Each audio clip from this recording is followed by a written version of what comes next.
खबर के सह प्रायोजक पेट सफा आयुर्वेदिक चूर्ण, पेट सफा तो हर रोग दफा।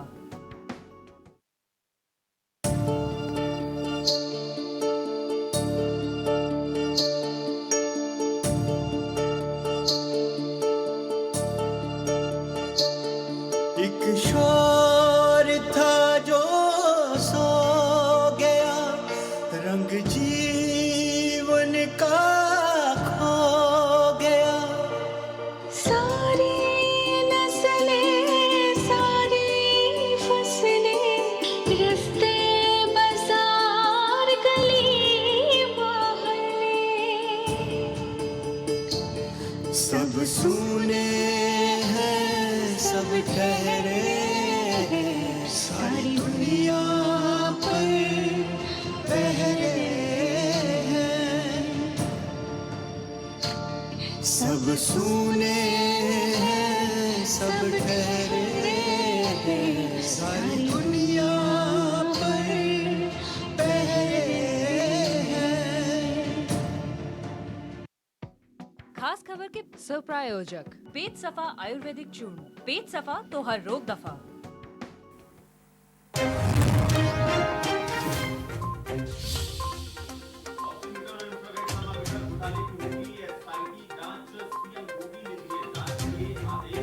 दिन में मांगे रिपोर्ट, इंडिया न्यूज ने प्रमुखता से उठाई थी खबर।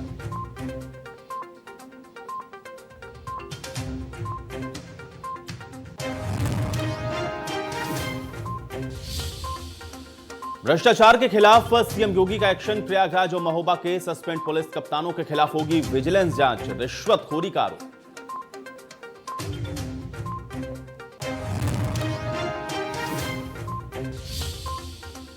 राम जन्मभूमि तीर्थ क्षेत्र ट्रस्ट से जालसाजी, खाते से फर्जी चेक लगाकर लखनऊ के 2 बैंकों से निकाले लाखों रुपए, पुलिस ने केस दर्ज करके शुरू की जांच।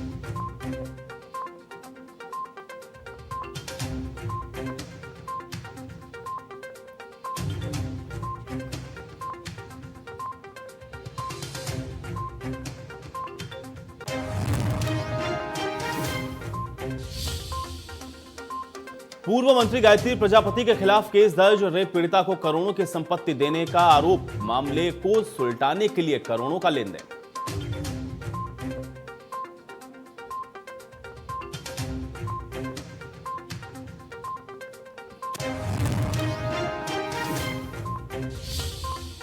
बागपत और मेरठ में जहरीली शराब का कहर, 24 घंटे में 7 लोगों की मौत, एडीएम और एएसपी के नेतृत्व में जांच टीम का गठन।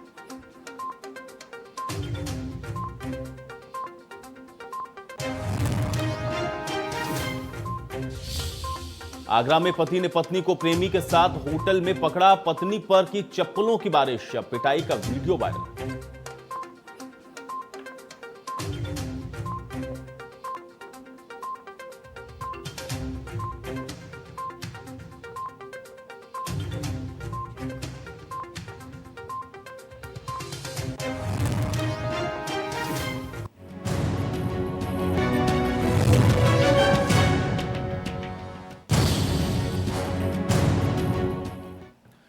नमस्कार, आप देख रहे हैं प्रदेश का सबसे भरोसेमंद news channel India news. Uttar Pradesh, Uttarakhand और शाम के 4 बज चुके हैं और 4 के चक्रियों के साथ मैं हूं आपके साथ आयुष चितनाश। आज फिर से उन बड़े मुद्दों को ग्राउंड जीरो की रिपोर्ट के साथ हम आप तक पहुंचाएंगे जिनका सीधा सरोकार आपसे है।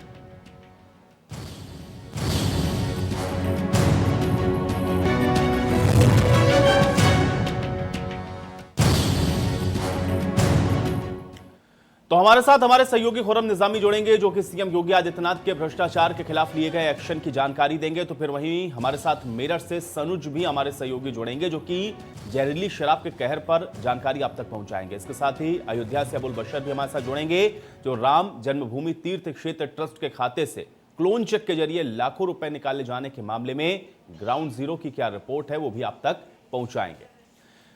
तो कुल मिलाकर कोरोना के खिलाफ सबसे सफल और सबसे बड़ी जंग लड़ रहे सीएम योगी आदित्यनाथ और कोरोना किट खरीद के घोटाले के मामले को लेकर के बेहद गंभीर और सख्त नजर आ रहे हैं। अब सीएम योगी ने इस पर सख्ती दिखाते हुए इस मामले में एएससी राजस्व रेणुका कुमार के नेतृत्व में एक एसआईटी टीम का गठन किया है जो कि 10 दिन में सीएम को इस मामले की जांच रिपोर्ट सौंपेगी।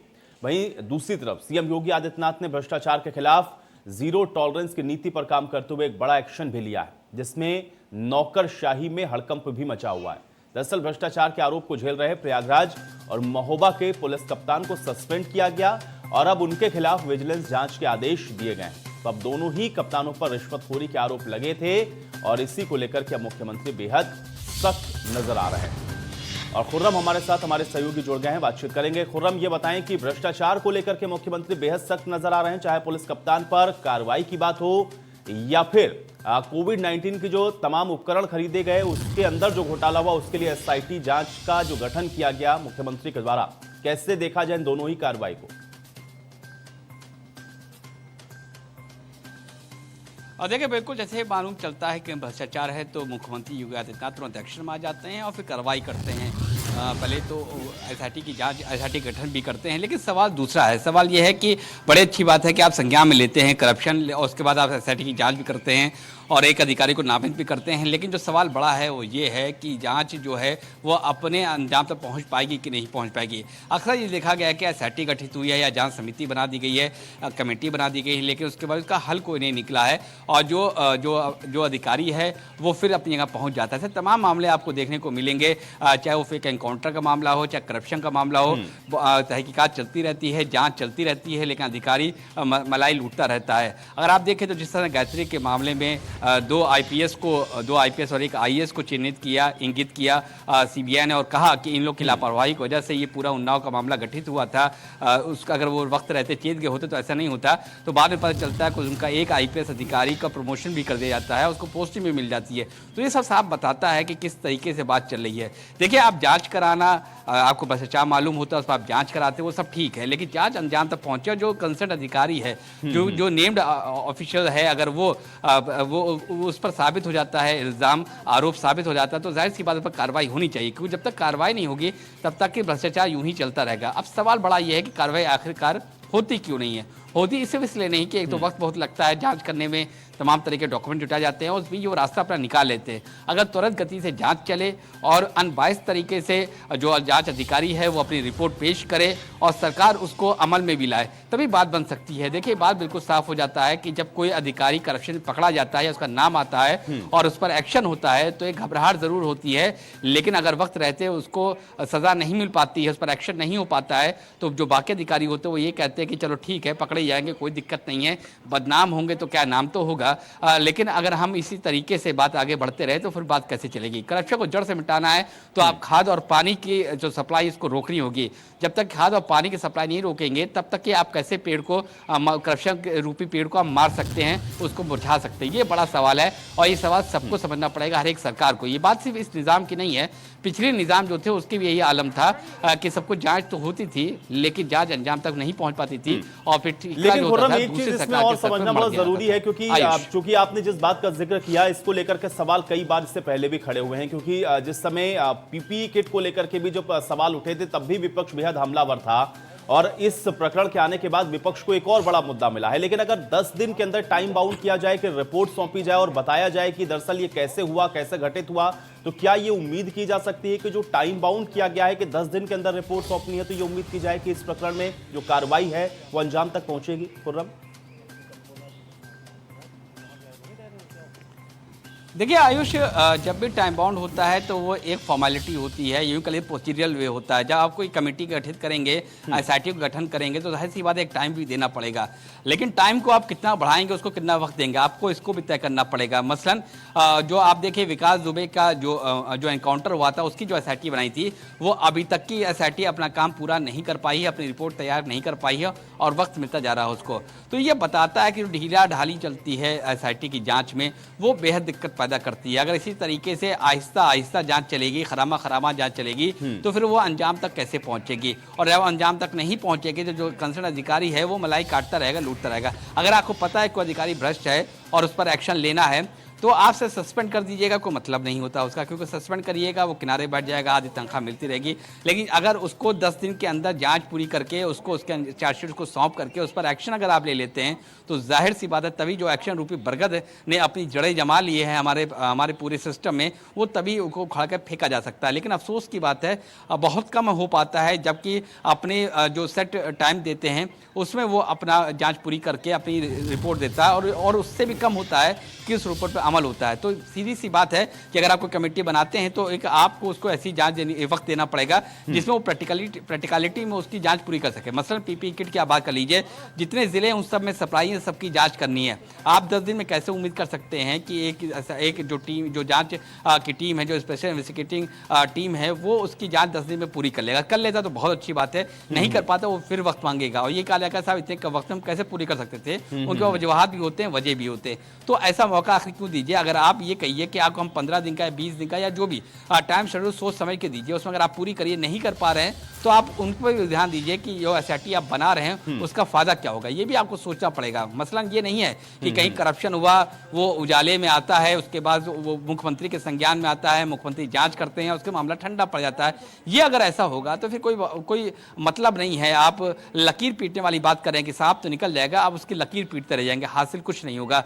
तो जब तक कि एसआईटी वक्त रहते अपनी जांच न सिर्फ पूरी कर ले और बल्कि जो शासन है उस पर अमल भी कर ले, तब तक कि ये सब कुछ चलता रहेगा। चलिए खुर्रम, फिलहाल के लिए बहुत शुक्रिया इस तमाम जानकारी के लिए। और हालांकि उम्मीद ये भी है कि इस बार जो एसआईटी का गठन किया गया है वो जांच अपने अंजाम तक पहुंचे। और अब 4 के चक्रव्यूह में आगे बढ़ते हैं, अगली खबर का जिक्र करेंगे क्योंकि यूपी में एक बार फिर से जहरीली शराब कारोबारियों का कहर साफ तौर पर नजर आ रहा है। दरअसल मेरठ और बागपत में जहरीली शराब का कहर एक बार फिर से देखने को मिला है। जहां पर मेरठ में जहरीली शराब पीने से 2 लोगों की मौत हो गई है तो फिर वहीं एक शख्स की हालत गंभीर बनी हुई है जिसको अस्पताल में भर्ती करवाया गया है।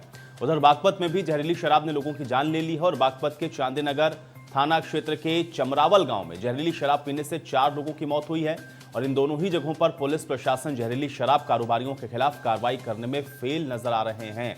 तो कुल मिलाकर के एक बार फिर से जो जहरीली शराब है वो इन तमाम इलाकों में अपना कहर बरपा रही है। और उत्तर प्रदेश के अंदर आपको याद हो इससे पहले भी जहरीली शराब के कई मामले सामने आ चुके हैं, कई लोग अपनी जान गंवा चुके हैं। लेकिन एक बार फिर से अब जहरीली शराब पीने की वजह से 2 लोगों की मौत होने के बाद ये मामला गरमाया हुआ है, क्योंकि मेरठ और बागपत दोनों ही जगहों पर अगर हम लोग जिक्र करें तो 4 लोगों की जान इस जहरीली शराब की वजह से जा चुकी है। अब सवाल यह है कि आखिर ये जो जहरीली शराब का काला कारोबार है इस पर लगाम क्यों नहीं लग पाती, क्योंकि आए दिन जो कार्रवाई है वो भी की जाती है। तमाम अवैध शराब बनाने वाली जो भट्टियां हैं उनको नष्ट किया जाता है, उन सब पर शिकंजा कसने की कोशिश भी होती है, लेकिन उसके बावजूद भी जो जहरीली शराब का खेल है वो लगातार और धड़ल्ले से चल रहा है। और उसी का नतीजा है कि मेरठ और बागपत इन दोनों ही जगहों पर 4 लोगों की जो जान है वो जा चुकी है। अब ऐसे में सवाल यह है कि आखिर इस पर जो लगाम है, जो अंकुश है, वो कैसे लगेगा। इसी पर बातचीत करते हैं। सनुज हमारे सहयोगी ज्यादा जानकारी के साथ हमारे साथ जुड़ रहे हैं। सनुज, एक बार फिर से मेरठ और बागपत में जहरीली शराब का जो तांडव है वो देखने को मिला है, वजह क्या समझ में आ रही है और कार्रवाई क्या की जा रही है?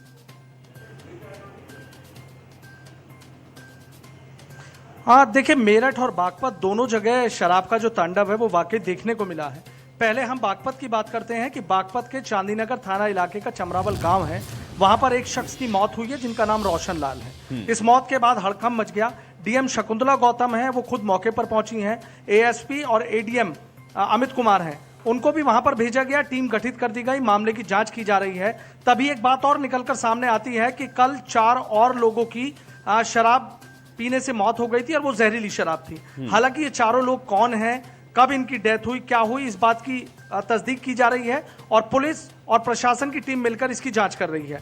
लेकिन कहीं ना कहीं इस मामले में सोचने के लिए मजबूर कर दिया कि क्या वाकई आबकारी विभाग निरंकुश हो चुका है, क्या आबकारी विभाग के अधिकारी किसी कुंभकर्णी नींद में सो रहे हैं, जो इस तरीके से अवैध शराब का और नकली शराब और जहरीली शराब का तांडव देखने को मिल रहा है। फिलहाल वहां पर टीमें गठित कर दी गई हैं, लेकिन यह मामला भी शांत भी नहीं हुआ था कि पता लगता है कि मेरठ के जानी थाना इलाके का एक मीरपुर गांव पड़ता है, वहां पर भी 2 लोगों की कोरोना से मौत हो गई है। 2 लोगों की, माफ कीजिएगा, 2 लोगों की जहरीली शराब पीने से मौत हो गई है। इसके बाद वहां पर भी हड़कंप मच गया। जो एक शख्स है उसको अस्पताल में भर्ती कराया गया है, पुलिस मामले की जांच कर रही है। लेकिन सवाल यही उठता है, चूंकि जो ये 2 घटनाएं हुई हैं मेरठ और बागपत की, जिस जानी इलाके में ये घटना हुई है उससे करीब 15 से 20 किलोमीटर दूरी पर ही ये इलाका पड़ता है बागपत का। तो कहीं ऐसा तो नहीं कि कोई ऐसा गिरोह काम कर रहा हो कि जिसने इस जहरीली शराब को, अवैध शराब को पहले जानी बांटा हो और फिर बागपत बांटा हो, या बागपत बांटने के बाद वो मेरठ आया हो। दोनों मामलों को पुलिस एक तरीके से बागपत और मेरठ के दोनों आला अधिकारियों ने आपस में बातचीत की है। परिवारों में कोहराम मचा हुआ है। पहले भी कई बार इस तरह की बातें सामने आई हैं कि अवैध शराब और जहरीली शराब की तस्करी की जा रही है, वो बांटी जा रही है। पहले भी आपने देखा सहारनपुर और उसके पास कई घटनाएं हुई थी, कई लोगों की मौत हुई थी। तो शायद अचानक से जिस तरीके से जहरीली शराब से 2 लोगों की मेरठ में और 1 की बागपत में और 4 लोगों का और दावा किया जा रहा है, वो दावा कितना साफ है उसकी पुलिस जांच कर रही है। तो कहीं ना कहीं सोचना पड़ेगा कि कोई गिरोह काम कर रहा है, पुलिस को इसमें सख्त कार्रवाई करनी पड़ेगी। जो आबकारी विभाग है, आबकारी विभाग की जिम्मेदारी तय करनी पड़ेगी, क्योंकि आबकारी विभाग की टीमें हैं, लगातार उनके ऊपर जिम्मेदारी होती है। एक बड़ा महत्वपूर्ण विभाग है। आखिर आबकारी विभाग के अफसर कहां सोच रहे थे, कहां वो पर सो रहे थे? डीएम शकुंतला गौतम ने इस मामले में एक चीज और थोड़ा सा बताएं, क्योंकि ऐसा नहीं है कि जहरीली शराब की वजह से जो मौत है वो पहली बार देखने या सुनने को मिल रही हो। तमाम रिपोर्ट्स आपकी तरफ से भी आप लोग रिपोर्ट करते रहते हैं कि यहाँ जहरीली शराब पकड़ी गई, यहाँ पर अवैध फैक्ट्रियां चल रही थी, इतना यहाँ पर जो अवैध शराब का जखीरा है वो बरामद किया गया। ये इतनी तगड़ी और इतनी बड़ी कार्रवाई होने के बावजूद भी ये जो नेक्सस है वो टूटता हुआ नजर क्यों नहीं आता? और आए दिन इस तरीके की खबरें फिर क्यों सामने आती हैं कि जहरीली शराब पीने की वजह से इतने लोगों की मौत? और अभी जिस हालिया घटनाक्रम का हम लोग जिक्र कर रहे हैं, जो असल वजह है वो समझ में क्या आती है? और क्या लग रहा है कि इसके पीछे दरअसल किसकी लापरवाही है और कहां पर चूक हो रही है कि बार बार इस तरीके की घटनाओं की पुनरावृत्ति भी देखने को मिल रही है? सनुज, देखिए, बिल्कुल आपने बहुत अच्छी बात कही है, बहुत अच्छा आपने सवाल किया है। देखिए, मैं आपको बताना चाहूंगा, आज जैसे मेरठ में 2 मौतें हैं और बागपत में 4 और 1 5 मौतों का दावा किया जा रहा है। अब जो आबकारी विभाग है वो अचानक से कुंभकर्णी नींद से जाग जाएगा। लगातार छापे मारे जाएंगे, लोगों की गिरफ्तारी होगी, कई जगह से शराब बरामद की जाएगी। लेकिन ये जो कार्रवाई है ये सिर्फ 2 या 3 दिन चलेगी और उसके बाद ऐसा हो जाएगा कि जैसे कोई घटना हुई नहीं थी। यही एक आबकारी विभाग की सबसे बड़ी लापरवाही है कि कोई घटना होने के बाद टीमें गठित होती हैं, बड़े बड़े दावे किए जाते हैं, वादे किए जाते हैं, कार्रवाई की जाती है, शराब पकड़ी जाती है, लेकिन उसके बाद फिर आबकारी विभाग कहां सो जाता है किसी को कुछ नहीं पता होता। और यही एक सबसे बड़ी नाकामी और अवैध शराब की तस्करी और जिस तरीके से जहरीली शराब की बांटा जाता है, इसी को लेकर जो शराब तस्कर हैं वो बिल्कुल एक तरीके से सक्रिय हो जाते हैं। सिर्फ किसी घटना के बाद 2-3 दिन, 1 हफ्ते पूरा महकमा, पूरा प्रशासनिक अमला, पूरा पुलिस अमला जागरूक रहेगा, बड़े बड़े दावे, बड़े बड़े छापे मारे जाएंगे, कार्रवाई की जाएगी, लेकिन उसके बाद महीने, 2 महीने, 3 महीने, 6 महीने कोई इस तरह की कार्रवाई सामने नहीं आएगी। हाँ, इतना जरूर है कि आबकारी विभाग के जो अधिकारी हैं वो अवैध शराब की खेप पकड़कर अपनी जरूर पीठ थपथपाते रहते हैं, लेकिन नकली शराब कहां बन रही है, कौन लोग ये नकली शराब बना रहे हैं, इस बारे में कुछ नहीं करती। मैं मेरठ का जिक्र करना चाहूंगा कि मेरठ में हस्तिनापुर एक खादर इलाका है, वहां आबकारी विभाग की जो टीम है अक्सर दीपावली से पहले कार्रवाई करती है कि वहां हमने अवैध भट्टियां तोड़ी हैं, अवैध शराब बन रही थी, एक आध बार और जरूर कार्रवाई करती है। लेकिन 10 महीने आबकारी विभाग के अफसर आखिर कहां रहते हैं? ऐसा नहीं है कि 1-2 महीने ये अवैध शराब बनती है, जहरीली शराब बनती है। जहरीली शराब बनाने वाला एक बहुत बड़ा गिरोह काम कर रहा है। छोटी मछलियां जरूर पकड़ में आ जाती हैं, लेकिन बड़े मगरमच्छों पर कार्रवाई ना होने की वजह से इसी तरह की जो मौतें हैं वो हो रही हैं। बहुत बड़ी लापरवाही आबकारी विभाग की है। देखिए, पूरा सीधा जिम्मेदार आपको आबकारी विभाग को ठहराया जाना चाहिए। ये लोग लौटकर नहीं आएंगे। जिन लोगों ने जहरीली शराब गांव में बांटी है वो लोग पकड़े जाएंगे, सलाखों के पीछे होंगे, लेकिन जिन लोगों की मौत हुई है वो वापस नहीं आएंगे। मौतों का सिलसिला तभी थमेगा जब पुलिस प्रशासन इस पे पूरा एक ग्रुप बना के काम करे, लगातार इसमें बाकायदा चेकिंग हो, मुखबिर तंत्र को सक्रिय करा जाए। देखिए, कहीं ना कहीं जो मुखबिर तंत्र है वो भी कहीं ना कहीं निष्क्रिय नजर आता है। पूरी एक प्लानिंग के तहत उनको सक्रिय किया जाता था, यहां जहरीली शराब बन रही है। और सबसे बड़ी बात यह है कि जिन लोगों के नाम भी इन लोगों ने, जो जानी में 2 लोगों की मौत हुई है, एक पवन है, एक जगपाल है, जिन 2 लोगों की मौत हुई है, इनके परिवार के लोगों ने यह भी बताया कि ये लोग शराब बांट रहे थे। दूसरा एक बात है कि आपने देखा होगा जिस तरह की घटनाएं हैं ये ग्रामीण इलाकों में ज्यादातर होती हैं। देखिए, जो शराब है वो महंगी है, लेकिन जो शराब तस्कर हैं वो मिलावटी सॉल्वेंट और इनसे मिलकर जहरीली और नकली शराब बनाते, कम पैसों में आसानी से मिल जाती है। पूरा उन लोगों का ग्रामीण इलाकों में नेटवर्क फैला हुआ था और वही कम पैसे बचाने और पैसे बचाने के चक्कर में ये लोग अपनी जान गंवा कुल मिलाकर सनुज ये समझा जा सकता है कि जब तक आबकारी विभाग सही तरीके से कार्रवाई नहीं करेगा तब तक इस तरीके की जो घटनाएं हैं वो रोकना नामुमकिन है। बहुत शुक्रिया सनुज हमारे साथ जुड़ने के लिए, इस तमाम बातचीत के लिए और जानकारी को दर्शकों तक पहुंचाने के लिए। और अब 4 के चक्रव्यूह में आगे बढ़ते हैं। अगली खबर का रुख करेंगे। राम जन्मभूमि तीर्थ क्षेत्र ट्रस्ट के खाते से क्लोन चेक के जरिए लाखों रुपए निकाले जाने का खुलासा हुआ है और इसकी जानकारी ट्रस्ट को तब मिली जब यह कोशिश तीसरी बार बड़ी रकम निकालने के लिए की गई। इस बारे में जानकारी मिलते ही ट्रस्ट की ओर से अयोध्या कोतवाली में एक मुकदमा दर्ज करवाया गया और श्री राम जन्मभूमि तीर्थ क्षेत्र ट्रस्ट के क्लोन चेक के माध्यम से लखनऊ के एक बैंक से 1 सितंबर को 2.5 लाख और उसके 2 दिन के बाद 3.5 लाख रुपए निकाले गए, जबकि 9,86,000 का तीसरा चेक लखनऊ के ही बैंक ऑफ बड़ौदा में लगाया गया। तो फिर वेरिफिकेशन के लिए ट्रस्ट को लखनऊ से बैंक का कॉल आया और ट्रस्ट के पदाधिकारियों ने इस तरह के किसी भी भुगतान की जानकारी से इनकार किया। इसके बाद में ट्रस्ट के महासचिव चंपत राय ने जब अपना खाता खंगाला तो 6 लाख रुपए निकाले जाने की जो जानकारी है वो मिली है और राम जन्मभूमि तीर्थ क्षेत्र ट्रस्ट के पदाधिकारियों ने इस मामले की जानकारी अयोध्या पुलिस को देते हुए मुकदमा दर्ज करवाया है और इस पर अबुल बशर भी हमारे साथ जुड़ेंगे। लेकिन इस पूरे प्रकरण को लेकर के क्या कुछ कहा गया, आइए आपको ये भी सुनवाते हैं।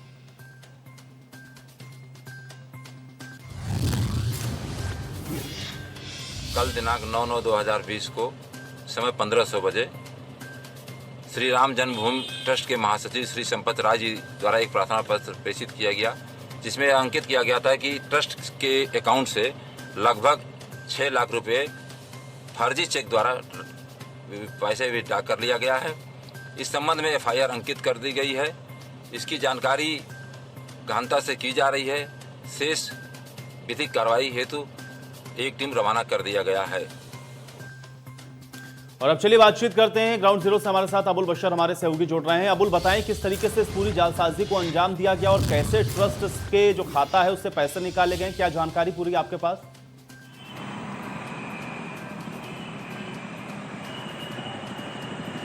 देखिए, जालसाजों ने सबसे पहले जो राम जन्मभूमि तीर्थ क्षेत्र ट्रस्ट का जो चेक है उसका क्लोन तैयार कराया, यानी हूबहू कॉपी, और उसके जो नंबर्स जो बैंक में बाकायदा फीड थे उन नंबर्स के चेकबुक के तरीके एक चेक तैयार कराया और उसके बाद उस चेक के ज़रिए पहले 2.5 लाख रुपए इन जालसाजों ने पहले 2.5 लाख रुपए निकलवा लिए। उसके 2 दिन के बाद फिर 3.5 लाख रुपए का दूसरा चेक का अमाउंट भरा गया और दूसरा चेक भी कैश करा लिया गया। ये 2 बार ऐसी घटना हुई, यानी जालसाजी हुई, लेकिन ट्रस्ट को इस बारे में हवा तक नहीं लगी, यानी ट्रस्ट को पता नहीं चला। लेकिन जब जालसाजों ने जब तीसरा अमाउंट भरा 9,86,000 रुपये का, तब बैंक ने वेरिफिकेशन के लिए ट्रस्ट को फ़ोन किया और उसके बाद इस पूरी घटना का पर्दाफाश हुआ। ट्रस्ट ने ये बताया कि ये जो चेक नंबर आप बता रहे हैं वो नंबर उनके पास उनके कार्यालय में मौजूद है, यानी वो जो बैंक में लगा हुआ चेक है वो फ्रॉड करके जालसाजी करके हूबहू तैयार किया गया क्लोन था और जिसके ज़रिए पूरा खेला गया। तो कुल मिलाकर अब मुकदमा दर्ज हो गया है। जालसाजों की धरपकड़ की शुरुआत के लिए यहाँ से टीम निकल चुकी है, चूँकि घटना लखनऊ की है जहाँ पर ये पूरा खेल हुआ है, वारदात हुई है, और इसलिए जो फैज़ाबाद की जो अयोध्या की टीम है पुलिस की, वो यहाँ से जांच करने के लिए लखनऊ पहुँच चुकी है और अब बाकी चीज़ें पुलिस तलाश में लगी है कि उन तक कैसे पहुँचा जाए जिन लोगों ने ये बड़ा खेल खेला है। और इतना ही नहीं, क्योंकि राम मंदिर का मसला पूरे देश ही नहीं पूरी दुनिया में चर्चित है, लोग दान देते हैं और लोगों की निगाहें हैं, पल पल की अपडेट लोग जानना चाहते हैं। वैसे ऐसे माहौल में जब राम मंदिर के ट्रस्ट से इतनी बड़ी रकम अगर निकलती है तो कहीं ना कहीं लोगों की भावनाओं को भी ठेस पहुंचा है, जिससे उन्हें तकलीफ हुई है। हालांकि पुलिस की कोशिश है और पुलिस का दावा है कि बहुत जल्द ये जालसाज उनके गिरफ्त में होंगे और वो लोग सलाखों के पीछे होंगे। जी बहुत शुक्रिया अबुल, फिलहाल हमारे साथ जुड़ने के लिए, तमाम बातचीत और जानकारी के लिए। तो कुल मिलाकर के अब देखना यह है कि इस जालसाजी के मामले में आगे जो कार्रवाई है वो और क्या की जाती है। एक और बड़ी जानकारी आपको बता दें कि पूर्व मंत्री गायत्री प्रजापति की जो मुश्किलें हैं वो और ज्यादा बढ़ती हुई नजर आ रही हैं, क्योंकि अब उनके खिलाफ धोखाधड़ी का जो मामला है वो भी दर्ज किया गया है और पूर्व मंत्री रहे गायत्री प्रजापति की जो मुश्किलें हैं वो और ज्यादा बढ़ रही हैं। आप पीड़ित के वकील की तहरीर पर धोखाधड़ी और धमकी का जो केस है वो दर्ज किया गया है। गायत्री प्रजापति ने रेप पीड़िता के नाम पे करोड़ों की संपत्ति की और बिना पैसे लिए करोड़ों की बेनामी संपत्ति पीड़िता के नाम की गई है। अब प्रॉपर्टी नाम होने के बाद पीड़िता ने वकील को ही धमकी दे दी। इसके बाद वादी ने धोखाधड़ी, जालसाजी के पुख्ता सबूत पुलिस को सौंपे हैं और रेप पीड़िता और आरोपी के बीच करोड़ों का लेन देन हुआ है, ये बात वादी की तरफ से कही गई है। रेप पीड़िता और आरोपी के बीच करोड़ों के लेन देन हुए और पीड़िता ने गवाह राम सिंह के खिलाफ रेप की FIR दर्ज करवाई और फिर 5 सितंबर को पुलिस ने राम सिंह को इस सिलसिले में गिरफ्तार भी किया है।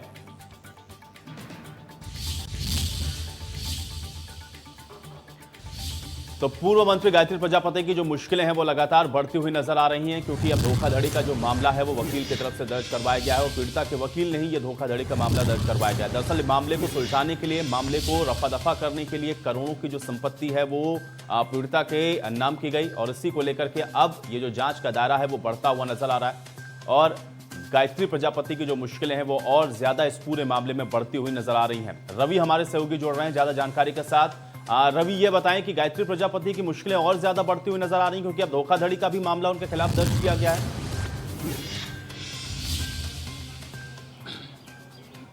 देखिए, पहले से गायत्री प्रजापति जो है वो अभी से पहले से जेल में बंद है और 2 मामले गायत्री से जुड़े हुए। अगर बात करें तो गौतमपल्ली थाने का एक मामला है जहां पर गायत्री पर जो दुष्कर्म का जो आरोप लगाने वाली महिला है उसने एक राम सिंह नाम के व्यक्ति पर भी आरोप लगाया था, जिसको बीती 6 तारीख को लखनऊ गौतमपल्ली पुलिस और क्राइम ब्रांच से गिरफ्तार किया था। हालांकि इस मामले में पर्याप्त सबूत न होने की वजह से दोनों को ही सस्पेंड कर दिया गया है। वही दूसरा जो मामला है वो गाजीपुर थाने का है। लखनऊ के गाजीपुर थाने में जो वकील हैं इसी पीड़िता की जो बताई जा रही है दिनेश चंद्र त्रिपाठी नाम के वकील है, जिन्होंने आरोप ये लगाया है कि जो पीड़िता है उसने करोड़ों की संपत्ति अपने नाम कराई है और उसके जो संपत्ति है उसके बाद जो लेन देन किसी प्रकार का नहीं किया गया है और उल्टा वकील से धमकी दी है, जान से मारने की धमकी और उसके अलावा तमाम सारे जो और शिकायतें कराई गई। इसको लेकर दिनेश चंद्र त्रिपाठी जो वकील है उन्होंने लखनऊ गाजीपुर थाने में FIR दर्ज कराई है। जो पीड़िता है वो है उसके जो पीड़िता थी जो गायत्री प्रजापति वाले मामले में उस पर आरोप लगाया है, उसकी बेटी पर आरोप लगाया, गायत्री प्रजापति पर धमकी देने का आरोप लगाया। कुल मिला के FIR दर्ज कर ली। अब इस मामले की जो है पुलिस है वो जांच कर रही है। रवि, थोड़ा सा ये भी बताएं क्योंकि करोड़ों की जो संपत्ति है उसके लेन देन की भी इसमें बात सामने आ रही है। ये दरअसल मामला कैसे खुला है और इसमें और क्या आगे जो कार्रवाई है, आगे जो जांच है वो कहां तक पहुंची, थोड़ा इस विषय को और क्लियर करें रवि।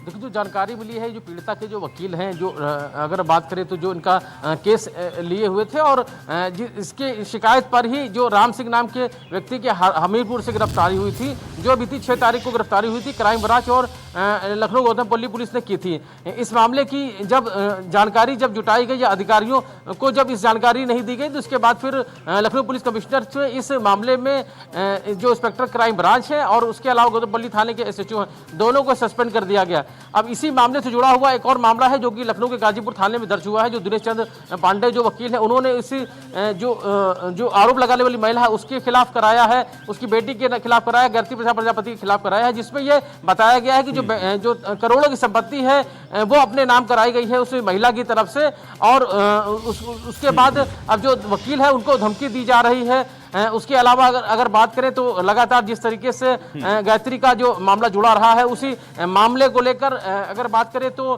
पीड़िता ने पहले गायत्री प्रजापति पर आरोप लगाया, वो जेल में थे। उसके बाद अब राम सिंह पर आरोप लगाया, उनकी भी गिरफ्तारी कर ली गई। उसके बाद अभी करोड़ों की संपत्ति को अपने नाम कराने का जो मामला है उस मामले को लेकर वकील की शिकायत कराई, करोड़ों की जो बेनामी संपत्ति है वो अपने नाम कराई गई और इसी मामले को लेकर शिकायत दर्ज कराई गई, जिसकी अब लखनऊ पुलिस जांच कर रही है। बहुत शुक्रिया रवि फिलहाल इस बातचीत और जानकारी के लिए। और हालांकि अब देखना यह है कि इस पूरे मामले में आगे और क्या खुलासे होते हैं और क्या कार्रवाई की जाती है। बहुत शुक्रिया रवि हमारे साथ जुड़ने के लिए। और चलिए इसी के साथ 4 के चक्रव्यूह में मेरे साथ फिलहाल इतना है।